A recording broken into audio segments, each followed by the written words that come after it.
Are you ready? Yeah, I'm ready. Okay.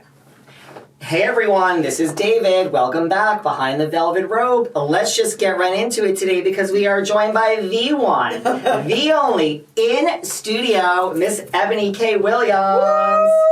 Woo, woo, woo, woo. What's up, David? I mean, we are sitting side by side for everyone who's listening, like in an actual studio. This is so like circa 2019. Are you having we're having a moment, right? We're having a moment. It's so good to see you in person because it's like we've been talking over a year, and to actually like look each other in the eyes is nice. How are you? What are you? Are you like a New Year's person? And Yes. You are? Yes. What did you do for New Year's? Okay, well, this is a little known tidbit. I actually got married. My first and so far only marriage was on New Year's Day. So New Year's feels very significant to me, is my point. And I had a lovely, just very chill New Year's Eve this year. I took my mother, Mama Gloria, to the DR for Christmas.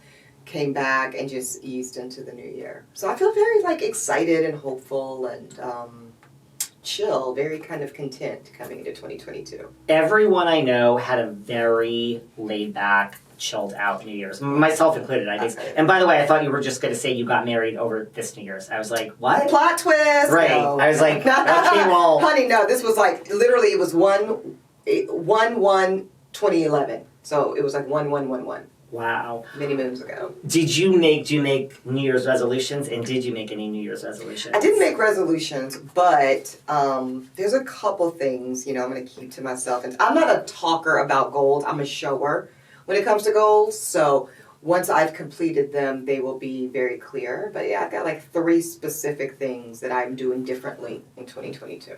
I love that. I am so the same way. Yeah. Literally. I'm just like, yeah, I hate that, like, y'all stay tuned. Tomorrow I've got a big announcement. Like, child, yeah. I never do that stuff. I'm just like, here's today's show and let's, yay, and tomorrow. Take it as it comes. Yeah. Tomorrow there's something else. Mm-hmm. Well, I'm very excited to talk about your new project in just a minute. This whole new CBS Survivor, this thing that has, but before we get there. So much before we get there. We have so much before we get there. I mean, listen, let's talk about RHONY before we get there, right? We have to, of course. I mean, where do I begin? Well, listen, there's a lot that's been going on. Where did we leave off? Because obviously, did I talk to you right before or right when we first aired? When did we last talk? After you were here for your second time, I think we spoke like a few weeks later. Got it. Okay. A few weeks later. So a whole lot of shit's gone down since then. A lot of shit has gone down since then. Well, would you like to start anywhere in particular? No, honey, you are the captain of this ship, David. Well, listen, a lot has happened since you were here, yes.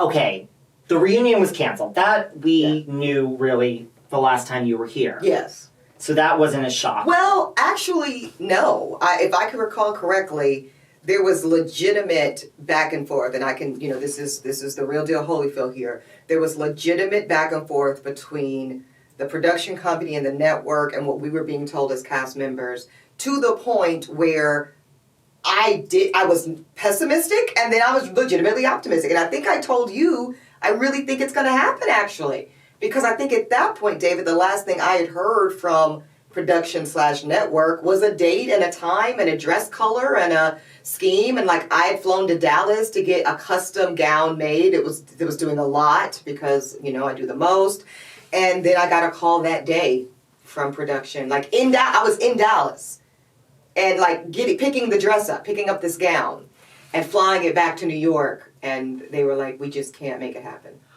So before we even get there, when this is all going back and forth, you had that white dress. Yes.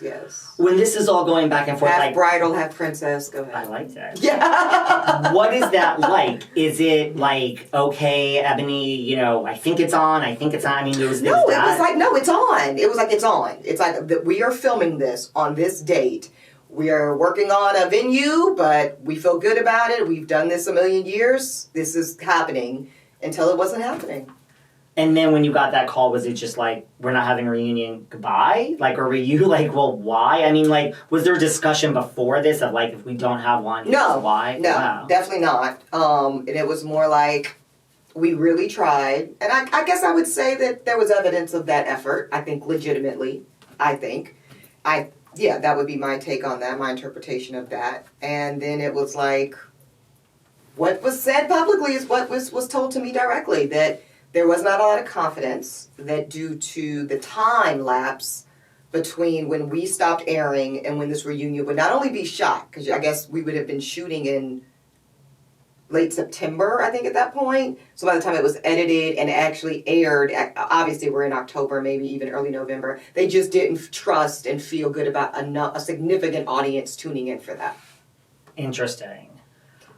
Now we could talk about the fact that The Shaws of Sunset has had a reunion that is aired 6 months after the fact, but...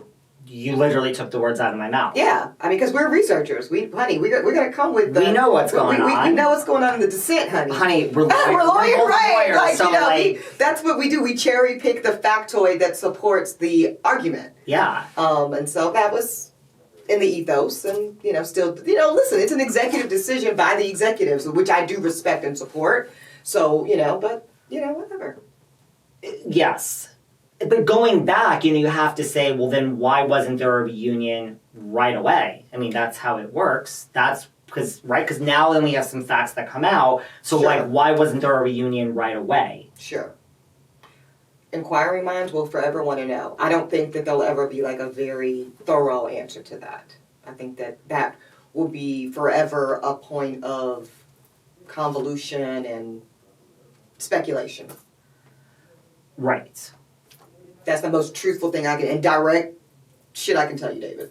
Right, because I could speculate. I don't work for Bravo. I can speculate too. I don't work for Bravo in that way really either, right? Right. I'm just a talent for hire. So, yeah, we don't make those decisions. And we're not privy to those insider decisions. Yeah. But what I would imagine, based off of the weight of the franchise, the legacy of Real Housewives in totality, is that it wasn't a decision that was made lightly.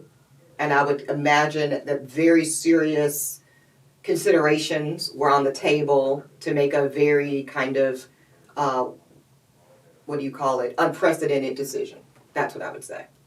Right. What about the whole the whole hoopla that comes out then on page 6, and then it took off, that the reunion we now found out is canceled because Eboni launched a complaint of racism, and I'm paraphrasing, against Ramona, and there was an investigation, and that is why we did not have a reunion. Because that was then the narrative. This is what's happened since we've last spoken. This is a tiny bit of what is happening. A little tiny bit. A little iota. Listen, as a fellow attorney, David, I know you will respect what I'm about to say about this, and this is the only thing